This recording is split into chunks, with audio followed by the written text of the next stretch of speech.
backwards. Written and read by Rob Grant. Prologue. Every good boy. Every good boy deserves favour. Arnold J. Rimmer, aged 7 and almost a quarter, is attempting to concentrate on his musical notation lesson. For reasons that elude his young mind, it is vitally important for him to master the piano. More important than anything. More important, even, than concealing from his brothers the secret location of his dead spiders and other wriggly things collection. Life or death important. He must commit to memory the names of the notes on the musical staves. E, G, B, D, F. Using the time-honoured mnemonic. Every good boy deserves favour. He's concentrating as hard as he can. His little face is bunched up like a constipated pig at a truffle festival. But he's got a problem, young Arnold has. And this is the problem. He knows he's going to fail. He has no ear for music. He has no talent for the piano. But then again, he has no talent for anything. The only thing he's good at is letting his parents down. That's easy for Arnold J. Rimmer, aged 7 and almost a quarter. It's a breeze. Every good boy disappoints father. Outside, in the warm, unreal glow of Jupiter, magnified through Io's plexiglass dome, Arnold's brothers whoop and holler up and down the garden. They're probably not having as much fun as they sound like they're having. They're exaggerating their bellows of enjoyment to taunt him. They know he'd like to be out there with them, even though he'd be teased and tortured. He'd rather be staked out on the grass and smeared with marmalade to attract poisonous insects than stuck in a hot, stuffy study, gripping his elementary music notation book with sweaty little hands. So they yell and laugh in a taunting parody of childhood pleasure in the impossibly perfect summer afternoon to tweak his discomfort to the maximum level. And in young Arnold's opinion, it's not even unfair. They have earned their fun. He has not. Every good boy deserves favour. His brothers, you see, excel at things. They are all, in their own ways, excellent boys. Arnold finds it a hideous struggle just to be a notch below average. But his mother won't give up on him. She still believes he can excel. She's convinced he has this hidden talent for music. It's got to be music because there's nothing else left for his talent to be hiding behind. But it's so deeply hidden, this musical ability, that even Arnold can't find it. His musical talent is in deep cover. And the frustrating thing is, if he can only master the piano, everything will be all right. Would that be too much to ask? If he can just turn out to have the fledgling talent of, say, a Wolfgang Amadeus Mozart, then he could relax a little. Then his parents could have something to be proud about. And he really needs something good to hang on to right now. Because, although the precise details are not clear to his 7 and almost a quarter years old brain, he is keenly aware that something very bad indeed could very possibly be about to happen. His school report has been a disaster. In a class of 37 pupils, Arnold has been ranked 36th. 36th out of 37. It is the worst ever. Hitherto, he's always managed to hover just above shame and ignominy in the very late 20s. But this term, they've started remedial teaching for the slow pupils, and young Arnold has been overtaken by the spazzies, durnoids and thickies. Even Thrasher Bezic, who spends fully 7 hours of every school day attempting to learn how to masturbate through a hole in his pocket, has exceeded him in scholastic achievement. Arnold J. Rimmer is now the second worst pupil in the class. He outranks only Dennis Filbert, who smells of bread and margarine, sports a plaster over one lens of his spectacles, and has a behavioural problem which results in his turning blue and losing consciousness if anyone tries to speak to him. Next term, Dennis Filbert will be in a special school, and Arnold will be bottom of the class, 36th out of 36. Of course, he's tried to conceal the extent of his failure from his parents by altering the figures to make it appear he's come 36th out of 87. He might have succeeded too if he hadn't used yellow crayon. Arnold screws his eyes so tightly together they hurt, and red patterns swirl in the darkness. He wishes there was somewhere he could put the shame, Some way he could put it down for a while like a huge, overstuffed suitcase to stop it hurting. When he opens his eyes, his mother is standing over him. She's holding a letter. Arnold can see the school crest on the letterhead. Although no one has spoken directly to him about it, he knows what it is. It's about being kept down. He's overheard his mother on the phone arguing with his teachers about it. He surprised his brothers whispering in huddles about it. Being kept down is something that happens only to the creme de la creme of thickies, to the thickest of the thick, the spazziest of the spazzes. It means you stay in Junior C while the rest of the class moves up to Junior B. And for the rest of your school life, in perpetuity, forever, you will be 1 year older than your classmates, who are all aware that you have been kept down, because you are not just any old dernoid, but you are the derniest of all the dernoids who ever dared to dern. His mother has pleaded with his teachers to spare him this shame. This letter, in his mother's cold hands, contains their final decision. And with a prescience surprising in a boy his age, Arnold is aware that its contents will affect his life forever. Every good boy deserves failure. So far, the action of this novel follows on directly from Better Than Life. Following a time dilation accident, Dave Lister becomes an old man and dies. His crewmates plant his body on a version of Earth where time is running backwards, and he returns to life.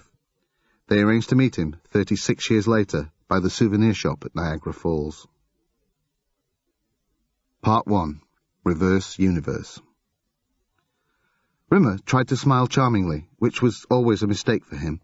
He had a vulture smile, perhaps because he practiced it so little, and it always provoked the opposite reaction from the one he intended. "Excuse me, miss," he tried to say, but it came out mangled, as if he were sucking in Bulgarian words rather than enunciating English ones. Crichton had reprogrammed his speech units against Rimmer's better judgment, and he had absolutely no confidence that anyone would understand him ever again. The girl behind the souvenir shop counter looked at him curiously and shook her head. "No, I'm sorry," she said. "I haven't seen anyone of that description." Rimmer screwed up his features so his face resembled a paper bag full of paper bags. What was this silly girl babbling about? He tried again. "I'm looking for a short, ugly man covered in grime with unspeakable personal hygiene and a body odour problem that could wilt a giant redwood." He offered a dog-eared photograph of Lister. The girl glanced down at the snapshot, then looked up at him and smiled. "Good morning, sir. How can I help you?" She smiled again, then focused her attention elsewhere. Rimmer watched her for a while, his frustration mounting.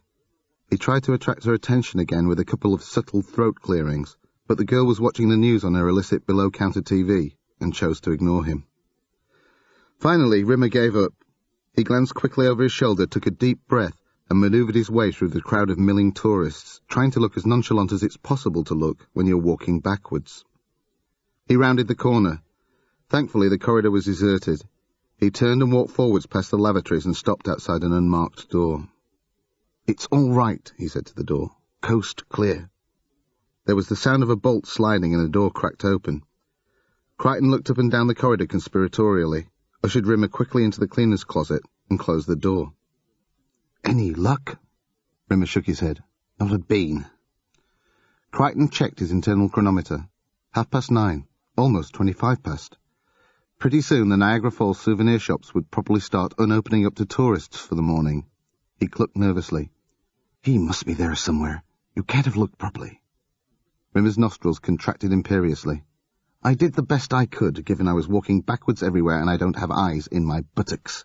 He could be anywhere around here." "No, we arranged to meet him at the souvenir shop." "Yes, at noon. We're over 2 hours late." Rimmer looked away, confused. "Or 2 hours early.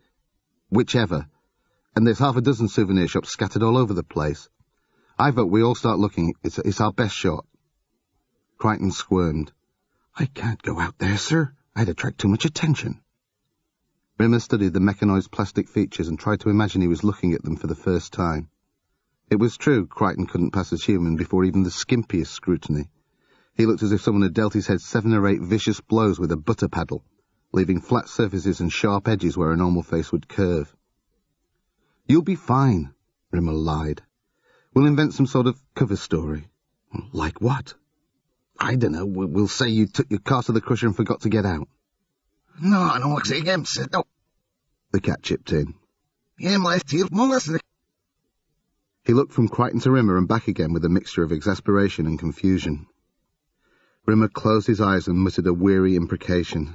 This was insane.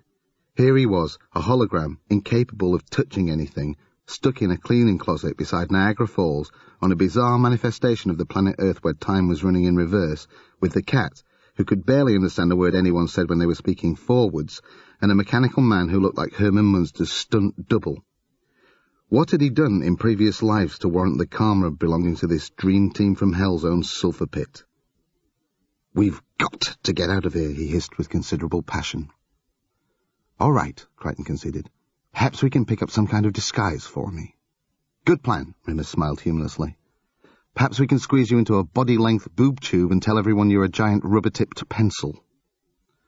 Crichton whispered the plan to the cat in forward speak, which was, of course, now backwards for Rimmer. It gave him a headache just thinking about it. On a nod from the cat, Crichton pulled back the bolt, opened the door and peered along the corridor. Satisfied, he signalled for them to exit. The souvenir stall in the mall was deserted now. From behind a door at the back of the shop there was a strange suction sound. At first, Crichton assumed it was the shop girl hoovering, until he realised that, given the vagaries of this reverse universe, a vacuum cleaner would make a blowing noise as it distributed filth around the floor. He guessed the sound was coffee unpercolating. That was good. The girl would probably be away a few minutes emptying the percolator and spooning the coffee grounds into their container. He peered behind the counter, searching for something he might use as a disguise, while Rimmer and the cat kept a lookout for Lister. The only remotely useful thing Crichton found there was the shop assistant's makeup bag. He toyed with the idea of painting himself a fake moustache with a mascara brush, but realised, after a few seconds of contemplation, that the laws of this reality would not permit him to adopt even this meagre and, let's face it, useless disguise. Given that time was now committed to flowing upstream, the purpose of the mascara brush would be to remove makeup, not apply it. He rubbed his temples with his cubed fingertips. This whole expedition was turning out to be more difficult than he'd imagined. Then something very bad caught his attention. On a shelf below the counter, a miniature TV was blaring its backward babble through a dangling earpiece. A quiz show where contestants competed to give money back to the host was interrupted by a news flash. Behind the newsreader there was a police photo pit of the cat. He looked up alarmed. The cat was standing by the souvenir shop window staring out at the thinning crowd. Crichton glanced back down at the screen. To his horror, the cat's image was replaced by a still of Lister. He strained to hear what the newscaster was saying, but only managed to make out a single word. The news flash disappeared and the quiz show returned. The word Crichton had been able to make out was murder.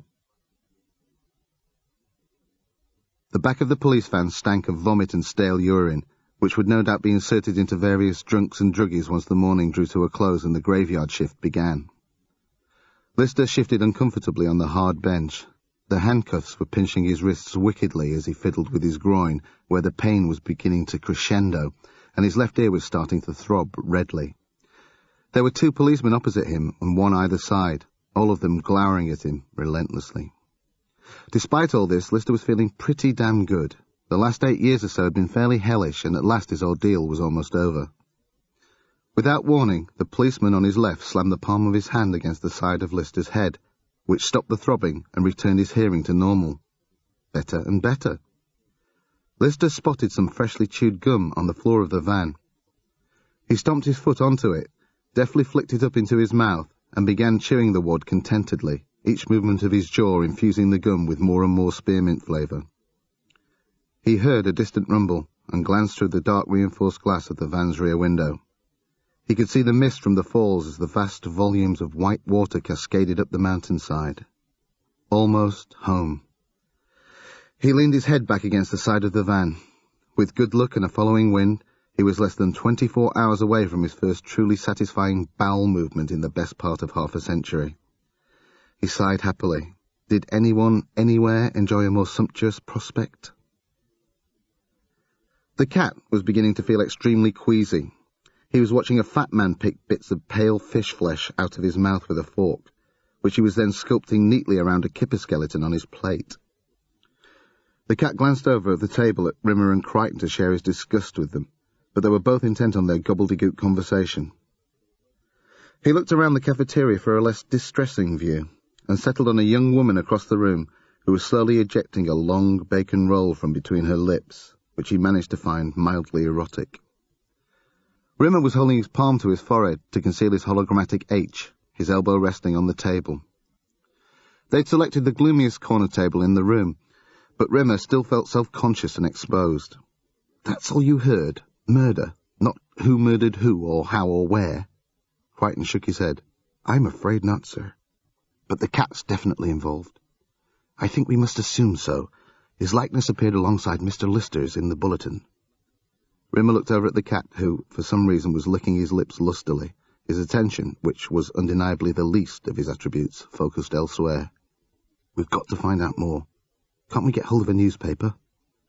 "With respect, I don't think that would do any good. Whatever it is that happened is going to happen fairly soon. The newspapers that reported it will have already been wiped at the presses this afternoon." Rimmer's forehead squirmed as he bent his mind to the concept. "Yes," he agreed eventually. "Yes, that sounds about right. In this place, people would take their newspapers to newsagents, or leave them out on the steps for paper boys who would then send them back to the publishers. Then the printers would wipe the paper clean and hundreds of journalists would obliterate the news stories from their computers. The fresh paper would then get taken away and turned into rainforests." Rimmer shook his head in amazement. "That would make the tabloid press barons here philanthropists and heroes. Their lives dedicated to the destruction of mealy-mouthed scandal-mongering and mild pornography, and the refoliation of the planet. Whereas someone like, say, St. Francis of Assisi would be hated and reviled. In this universe he'd be a petty-minded little sadist who went around maiming small animals." "I say we go," Rimmer stood. "If we leave now we can make it back to the bug before morning fall. Or whatever the hell it is that happens here." "We can't go without Mr. Lister." "Why not? We kept our appointment in good faith. If he can't be bothered—" "You don't understand, sir. This place is lethal to him. If we leave him here, he's going to carry on getting younger. His body will start to shrink. In a few years, he'll have to go through puberty again. Backwards. Can you imagine that? His pubic hairs will retract into his body. His gonads will suddenly rise and he'll find himself in the soprano section of the school choir.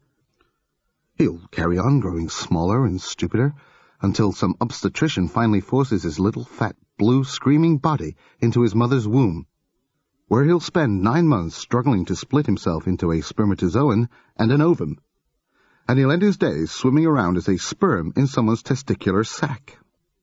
Rimmer was surprised to find himself snarling in distaste. Well, I agree it's not a very pleasant way to go, but he brought it on himself. He was supposed to be here. He'll come. And what if he doesn't? What about us? What about the cat? For all we know, he's about to get murdered. Crichton shook his head. "I think not. Logic dictates that if someone was going to kill him here, he'd have arrived dead." Again, Rimmer was stopped in his tracks while he mulled over the topsy-turvy logic of this exasperating universe. "All right, fine." He looked at the cafeteria clock. "It's 9:15. We'll give him till 8:30. "Agreed." Crichton stood. At that time, the fall souvenir shops would no longer be open in any case, and they would have to devise a new stratagem. It had taken them just over 5 hours to hike down from the spot where they'd concealed Starbug. It would take even longer to get back, travelling uphill. They had until midnight to effect their takeoff. After that, the conjunction of the planets would render their journey out of this solar system impossible for some considerable time. If they missed their flight window, they would all be marooned here, which didn't bear thinking about. As they passed the coat stand by the exit, Crichton discreetly borrowed a yellow cagoule. Backing out into the corridor, he slipped it over his head and tugged the strings of the hood tight around his face. His guilt circuits almost went into meltdown in response to committing the theft, but he managed to override the intense pain by concentrating on his primary directive, which was to ensure Lister's safety. There was a further problem, which Crichton couldn't bring himself to confess to Rimmer. Crichton was carrying the portable power pack that generated Rimmer's hologrammatic image. Unfortunately, he'd neglected to foresee that in the physics of this reverse universe, the batteries would be recharging, not discharging. In slightly less than an hour, they would overload, and while Crichton couldn't exactly predict the consequences, he concluded that whatever did happen wouldn't be entirely beneficial to Rimmer's well-being. There was clearly something about to be seriously amiss in the mall outside the souvenir shop. The shop itself was closed and shuttered now. Outside it, small bands of early-morning sightseers were all staring off in the same direction towards the car park entrance, mostly in animated conversation. A couple of security guards were busily distributing litter liberally around the floor and upsetting bins, presumably in preparation for some fracas which was about to ensue. The Cat, Crichton and Rimmer retreated round a corner to watch from a safe distance. As the seconds ticked by, the hubbub from the thronging tourists grew in volume, until they were all jabbering and gesticulating excitedly. Suddenly, the double-glass doors burst open, and Lister came in. He was facing forwards, away from the doors, his feet stretched out in front of him, heels dragging the floor. He looked dazed, barely conscious. He was being propelled along by two uniformed policemen facing the opposite direction, their arms linking his. A phalanx of half a dozen further police officers brought up the rear. The two policemen holding Lister stopped, twisted him over, and laid him roughly on the floor. The rest of the men spread out and surrounded him. Lister started moaning and writhing, clutching his crotch. One of the officers, who was sporting an incipient black eye, went up to him, and suddenly Lister screamed.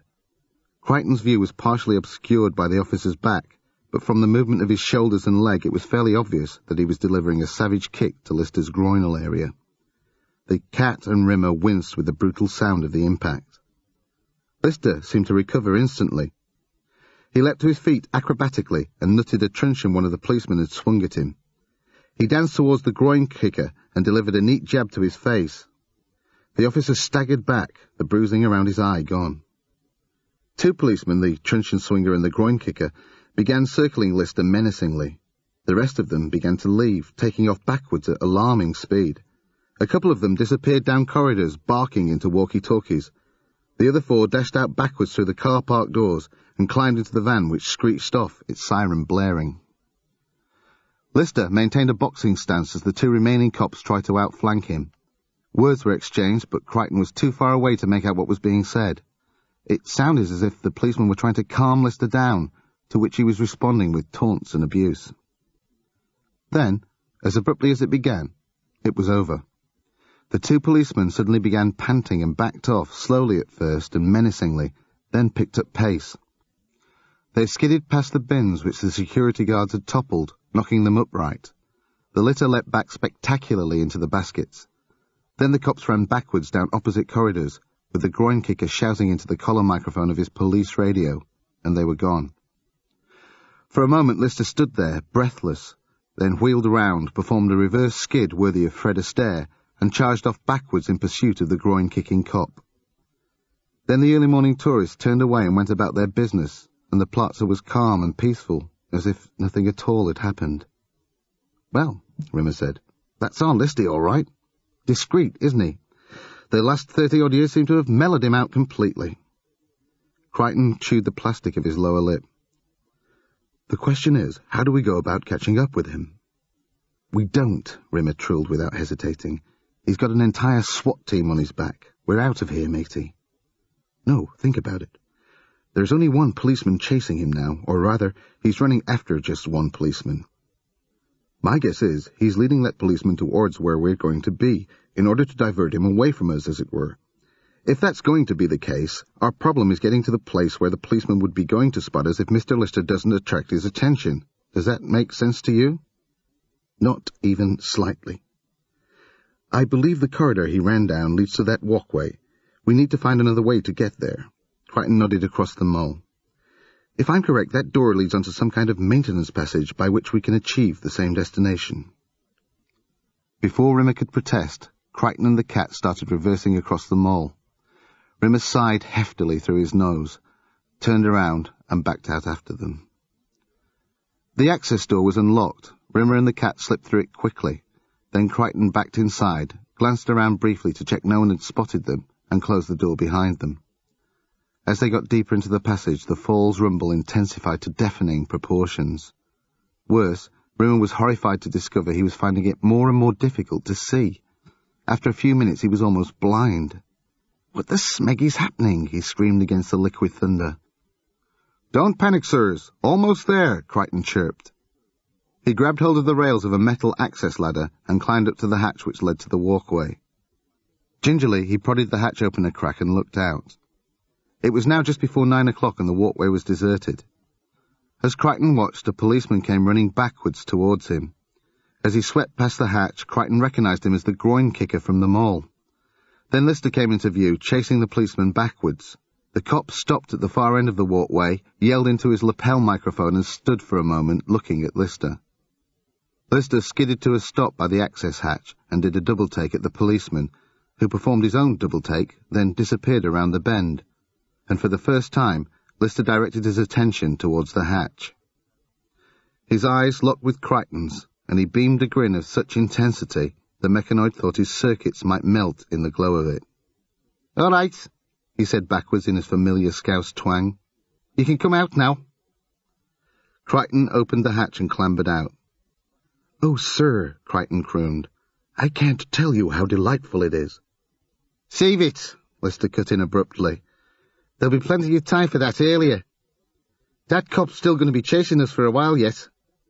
"Ja, is that?" The cat grinned, climbing through the hatchway. "Here to be." Lister turned to Crichton. "What's he say?"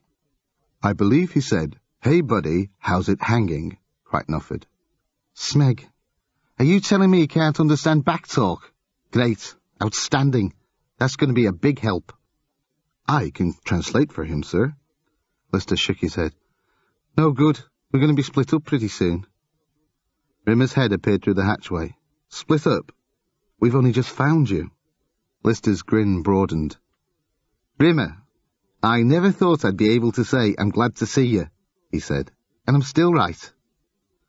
Rimmer batted away the insult with a look of superior disdain. "What's all this talk about splitting up?" He climbed onto the walkway. "I'll explain on the way." Lister glanced at his watch. "We'd better get moving," he said, and broke into a brisk backwards trot in the direction the cop had gone. Crichton, Rimmer, and the cat looked at one another, performed a simultaneous shrug, and trotted backwards after him. Crichton upped the pace and drew level with Lister. "Begging your pardon, sir, but are you absolutely convinced of the need for us to divide our resources?"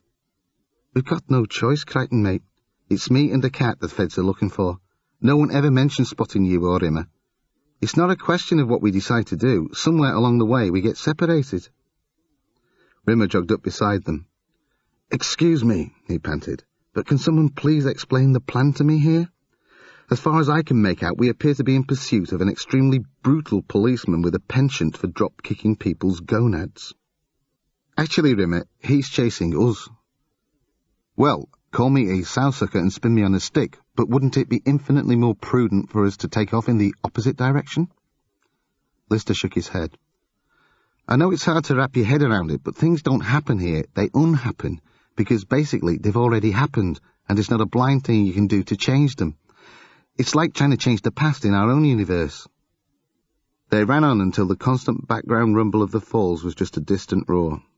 Suddenly, for no good reason anyone could see, Lister leapt over the roadside barrier onto a dangerously wet, narrow ridge of rock, which swept up to a narrow mountain track. They rounded a bend, and the snaking track was clearly visible for a mile or so. The policeman was not on it. Lister stopped running and rested against a tree trunk, breathless. The cat, whose expression clearly portrayed complete bewilderment at the proceedings, caught up with them. "No, what's the way?" he whined, his baffled eyes darting from Lister to Crichton and back again. "What's he say?" Lister asked. Rimmer waved his hand. "I think we can assume it doesn't contribute significantly to the discussion," he guessed correctly. "What I want to know is, if you're right, if the future, which is the past, has already happened, and we are nothing more than bits of flotsam swept along by time's stream, the big question is, just what precisely is it that's going to unhappen to us?" Lister shook his head again. "I'm not sure exactly.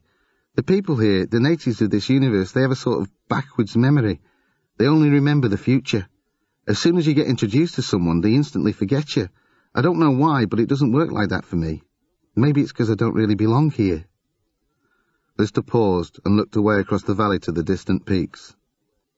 Don't really belong here. There was no way of conveying the wretchedness, the fundamental loneliness those few small words contained. He spent the best part of a lifetime as a stranger in a very strange land. For most of that time, more than 30 years, he'd had Chrissy at least to keep him company. But she'd been like the rest of them, remembering only the future. Somehow, his wife had belonged to this place, in a way he never could. "You must have some idea where this is leading," Rimmer insisted. "I mean, you're the one who's leading this merry jig." Lister sighed. "All I know is we have to keep on following that cop until he stops chasing us." Rimmer scanned the deserted track before them. "And where is he then?" "Only one place he can be." Lister leaned over the edge of the mountain. Sure enough, the policeman was gingerly picking his way down towards the valley below. Lister leaned back. He was becoming increasingly breathless. "Well, now we know where we're going." "Over the side?" Rimmer squeaked. "You can't be serious." He peeked over. "It's about a mile straight down." "It's completely safe, Rimmer," Lister panted. "We can't possibly get hurt. We're not actually climbing down, we're unclimbing up, and we've already arrived safely, see? Come on." And he turned to lower himself over the side. Rimmer folded his arms. "Believe me, I'd love to join your little expedition, only I suffer from a terrible mental affliction known as sanity." Lister glanced over his shoulder. Directly beneath them, a dirt road cut a thin grey trail across the rocky valley floor. There was a battered old pickup truck parked there, its doors akimbo. Behind that, a police car was skewed across the trail. He stepped back onto the mountain track. "Maybe you're right. Maybe this is where we should split up. Crichton, you and Rimmer carry on up the track. See over there?" He nodded across the valley. "Where the valley road heads down from the mountain?" Crichton nodded. "I'll pick you up there. How quickly can you make it?" Crichton tilted his head and made some swift calculations. "Well, personally, in double-time jog mode, I could make it in 22 minutes and 9 seconds. But Mr. Rimmer—" "Carry him," Lister said. "Beg pardon, sir?" "Switch off his light bee and pop him in your pocket." "Now, just a minute," Rimmer stepped forward. Crichton flicked a switch marked standby on the remote pack, freezing Rimmer in mid-protest. His image wavered, then flickered off, and his light bee plopped neatly into Crichton's outstretched palm. Crichton dropped the tiny gizmo into the pocket of his cagoule. "It's probably for the best. His batteries needed conserving." Lister nodded, his voice now little more than a rasping whisper. "Find some sort of cover, some bushes, whatever, and hide till we get there." He swallowed and looked down the mountain. The policeman was about halfway up. "I'll go first. Tell—" Lister turned around, formed his lips into a circle and sucked noisily. A great wad of sputum suddenly leapt off one of the rocks by his feet and shot neatly into his mouth. "Tell the cats to wait until the police car's gone, before he sets off." "Understood." Lister backed to the edge of the mountain again and held out his hand. Crichton hesitated for a second, then stepped up and grabbed it. He gently lowered Lister over the side. It was slower going than Lister had imagined, but his fingertips hurt less with every foot of progress, and his heart rate began to subside. After the first 50 yards or so, he spared a look down. The cop was alarmingly close. For some reason, he seemed to be gaining on Lister. How could that be happening? He tried to concentrate on the descent, but his heart started thumping again, and the blood began to roar in his ears. He clambered down another few feet, but he was hit by an inexplicable dizziness. There was a sturdy branch jutting out above shoulder height, and he grabbed it. He dangled his right leg down, but couldn't find a foothold. He scrabbled around with the leg, trying to find some purchase. Then, slowly, exasperatingly, his left leg started skidding down the rock face. He tried to lift it back up, but it wouldn't go. Suddenly, he was dangling from the branch. There was nothing between him and the ground but clean Canadian air. He fought the throbbing in his head and forced himself to look down. The cop seemed even closer now. He looked up at Lister, grinning. A cloud of dust and small rocks rose in between them and started tumbling up the mountainside towards Lister. The branch he was hanging from bent ominously. Then, Lister was holding on to nothing at all. He was travelling in a cloud of choking dust. Rocks and pebbles were bouncing off him like he was being pelted by an angry crowd. He was falling up the mountain. Panic yabbering at his brain, he clawed desperately at the rock face, instinctively grabbing for some kind of handhold. His fingernails scraped at dust and dirt. His legs kicked wildly at the unyielding rock like a child in the throes of a tantrum. The choking dirt cloud whirled around him, and he was nothing more than the blind eye of a dust devil spinning up the mountain. And time was certainly passing. It just didn't feel like it to Lister. And then miraculously a medium-sized rock tumbled into his hand, and he managed somehow to jam it into the mountainside, arresting his sudden ascent. He jabbed his foot into a cleft in the rock, and suddenly it was all over. His heart was thumping normally, his breathing was close to normal, and the thudding pulse had gone from his ears. He looked down. The cop was much further away now. Without feeling the need to catch his breath, Lister set off again down the mountain. The cat was leaning over the side, peering down at the bizarre spectacle. He was having second thoughts about following Lister down the mountain, that was for sure. He glanced off up the mountain track, but Crichton was almost out of sight now, jogging backwards at what looked like an impossible pace. The cat prided himself on being fairly fleet-footed, but he couldn't have caught up with the yellow-cagouled robot even at maximum pace. He stood up and stretched, and stiffened. He had a strange feeling in his stomach. It wasn't a pain exactly, more like a queasy sort of void. He looked over the track and decided he'd better head behind the bushes. Maybe a quick toilet stop would help him feel more like mountaineering. He'd just got comfortable when something unspeakable happened. There was a strange rustling in the ground he was crouching over. His eyes widened to maximum as some slimy, warm thing began to force his buttocks slowly apart. Lister heard his scream halfway down the mountain. He looked up, then down at the cop, who seemed oblivious.